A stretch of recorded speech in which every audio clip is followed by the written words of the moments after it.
There's a person standing in a museum hall right now, staring into a glass case. Inside is a carved wooden mask. Its eyes are hollow. Its mouth is frozen in a silent scream. Feathers and dried fibers hang from its edges. The plaque says it was used in a ritual to ensure the return of the rains. The person reads that and probably feels a small private embarrassment for the people who made it, as if they were children who simply hadn't figured out how clouds worked yet. But here's what that person doesn't realize. For most of human history, that mask wasn't just superstition, it was infrastructure.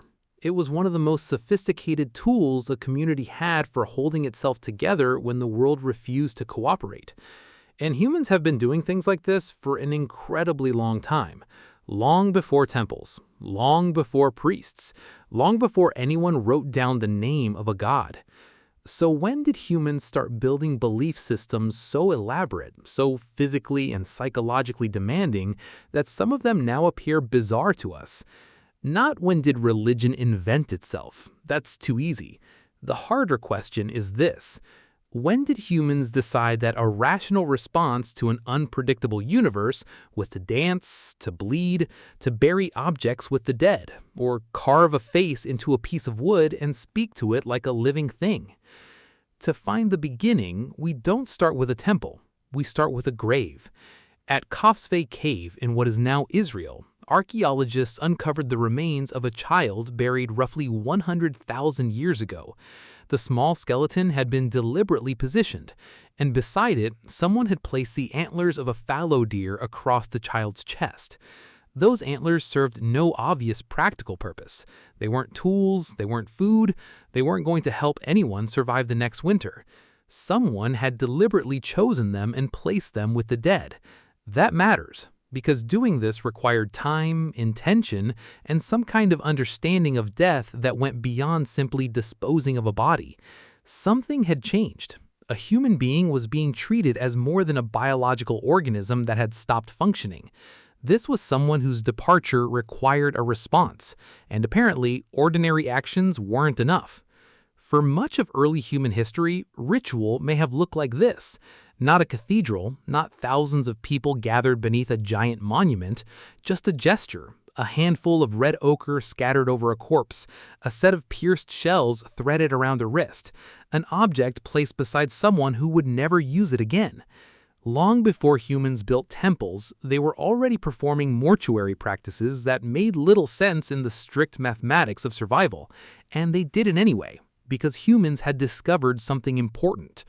Communities don't survive on calories alone. They survive on meaning, and meaning becomes especially important when something happens that nobody can explain. Anthropologist Roy Rappaport, who spent years studying ritual among the Maring people of Papua New Guinea, argued that ritual is fundamentally a problem of communication. Think about it this way. Anyone can say, "We belong together." Anyone can promise loyalty. Anyone can claim they believe.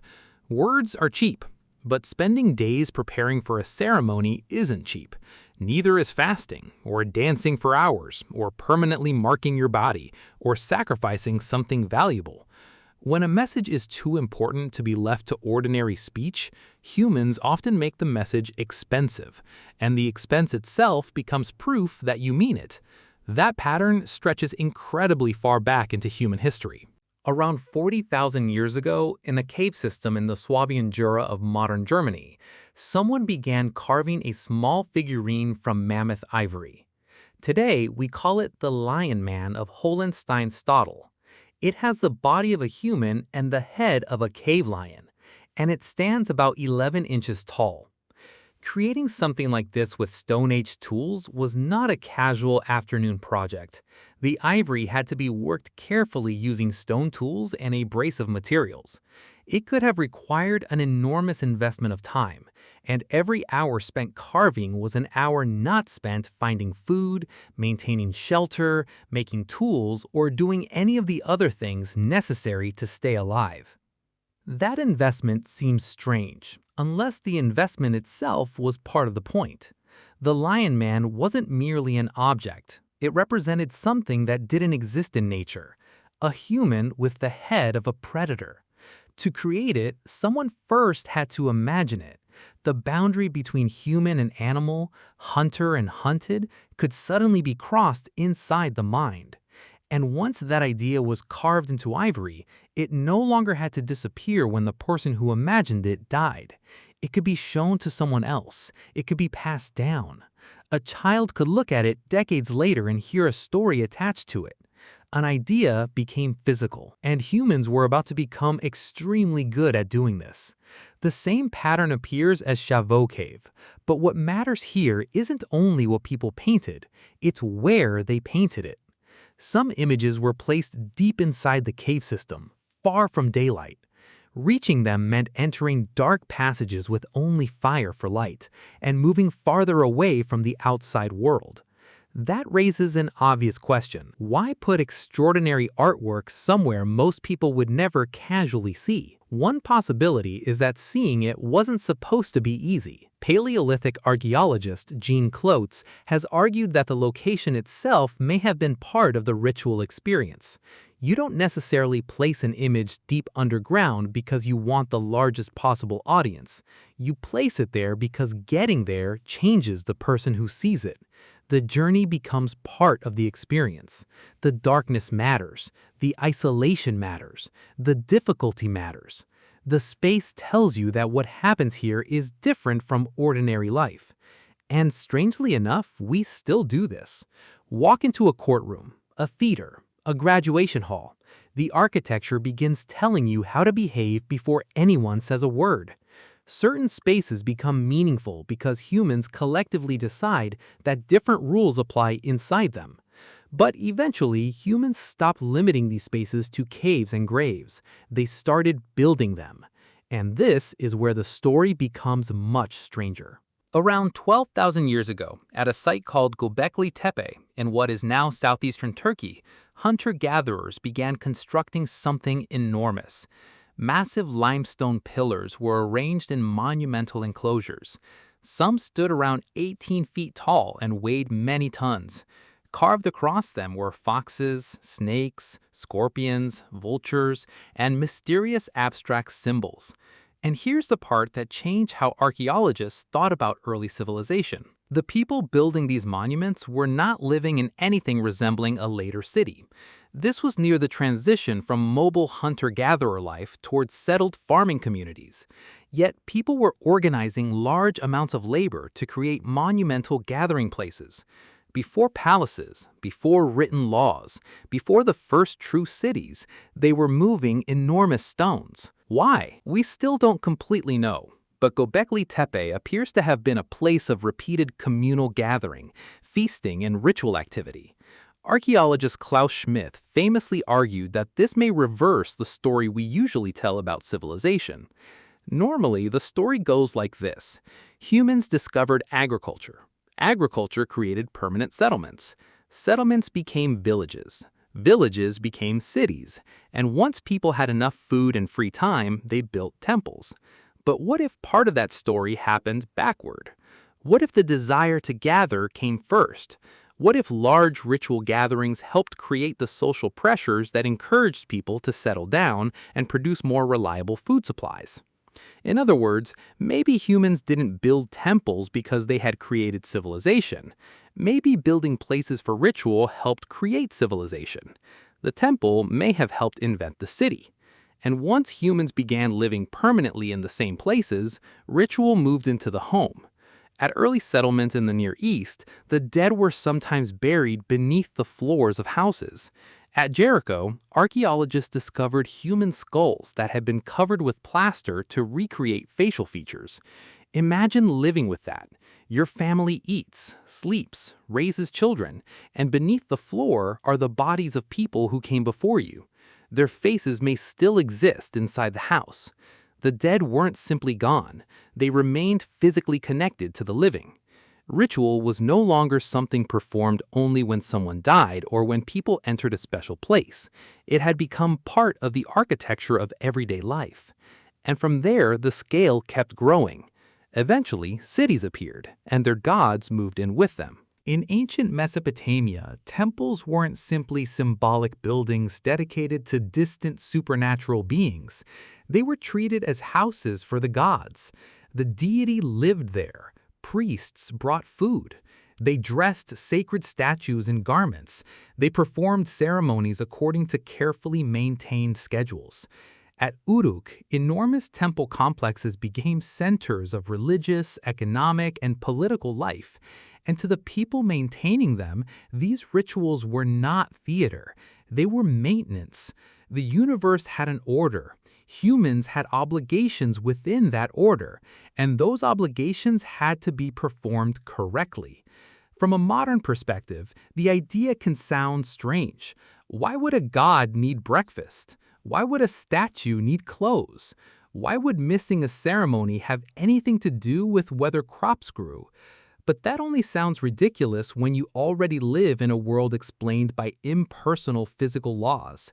Imagine living in a world where the river can suddenly destroy your fields, rain can disappear for months, disease can enter a village and kill people without anyone knowing why. A healthy child can develop a fever and be dead days later. The universe doesn't look mechanical from that perspective. It looks temperamental. Something gives you rain. Something takes it away. Something allows the harvest to grow. Something kills it. If human beings can be persuaded with gifts, promises, obedience, and respect, why wouldn't the forces controlling nature work the same way? From the information available to them, the logic wasn't as absurd as it seems from thousands of years away, and some civilizations push that logic much further. Among the ancient Maya, blood itself became part of maintaining cosmic order. At sites such as Palenque, inscriptions and images describe elite bloodletting rituals. Kings and queens pierced parts of their bodies, including their tongues and ears, using sharp objects such as stingray spines. In some ceremonies, cords were drawn through pierced tongues. Blood was collected on paper and burned. The smoke carried the offering upward. The logic behind this was serious. In Maya belief, divine sacrifice was tied to creation and cosmic order. Human blood could therefore become a powerful offering. For rulers, bloodletting was not simply pain for the sake of pain. It was obligation and privilege. The ruler was demonstrating that maintaining the relationship between humanity and the supernatural world was worth his own blood. Imagine watching your king do that in front of you. He isn't merely telling you that he serves the gods, he's bleeding to prove it. And suddenly, Roy Rappaport's idea becomes visible again. Words are cheap, pain isn't. A ruler willing to bleed publicly communicates commitment in a way a speech never could. Whether the supernatural explanation was true almost becomes secondary to what the ritual accomplished among the people watching it. Now pull back. Look at the entire span. A family at Qafzeh placing deer antlers with a dead child because death demanded a response that ordinary behavior couldn't provide. Someone in Ice Age Europe spending countless hours carving a creature that existed nowhere except the human imagination. People entering the darkness of caves to encounter images hidden from the ordinary world. Hunter-gatherers at Göbekli Tepe raising monumental stone pillars before cities existed.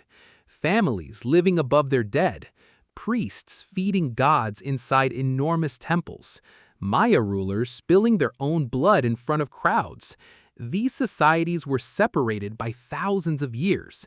They spoke different languages, worshipped different beings, feared different things.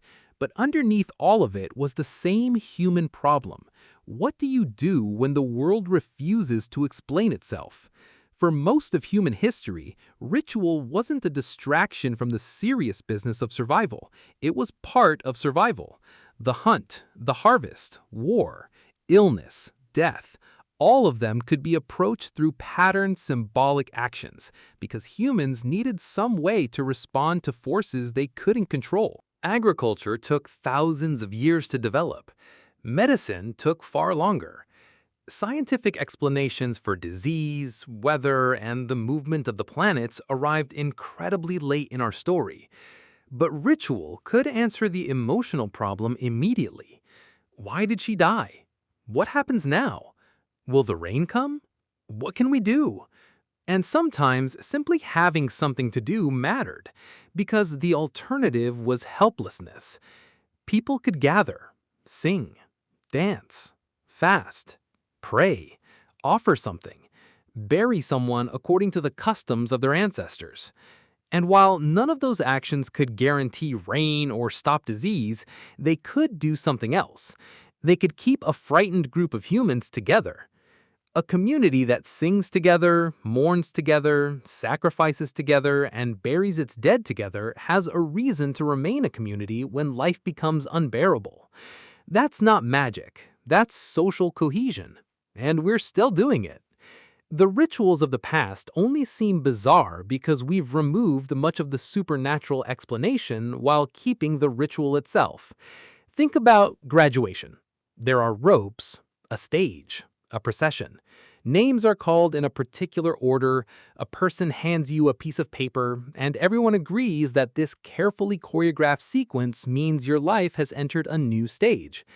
Technically, the diploma could just arrive in the mail, but people would feel cheated because the paper isn't the entire point. The ceremony matters. Weddings still have processions, vows, rings, specific words spoken in front of witnesses. We know that putting a ring on someone's finger doesn't physically alter the relationship, and yet the gesture matters, because humans have never lived by practical actions alone. We mark beginnings, we mark endings, we create symbols, we repeat words, we gather in special places. We turn ordinary objects into things that mean far more than the material they're made from. Which brings us back to that person standing in the museum. They look at the ancient mask and wonder how anyone could have believed that carving a face into wood could help bring back the rain. But look around them. They're standing inside a massive building designed almost like a temple. They're walking quietly through enormous halls. Objects sit elevated behind glass. People lower their voices without being told. Certain things may be looked at but never touched. There is a correct way to move through the space, a correct way to behave, and thousands of strangers follow those rules. The person looking at the mask is participating in a ritual right now. They just don't call it one. The altar never disappeared. Neither did the ceremony. We change the objects. We change the explanations. But somewhere deep inside the human mind, the same need that buried antlers with a child, painted animals in dark caves, and raised stone pillars at Göbekli Tepe is still there, still searching for meaning, still turning ordinary things into symbols, still trying to make an unpredictable world feel like it makes sense. So, the next time you see an ancient ritual that seems strange, ask yourself this: are humans really that different today? Or have our rituals just changed? Let me know what you think in the comments. And if you enjoy exploring the strange and forgotten parts of human history, like the video, subscribe, and I'll see you in the next one.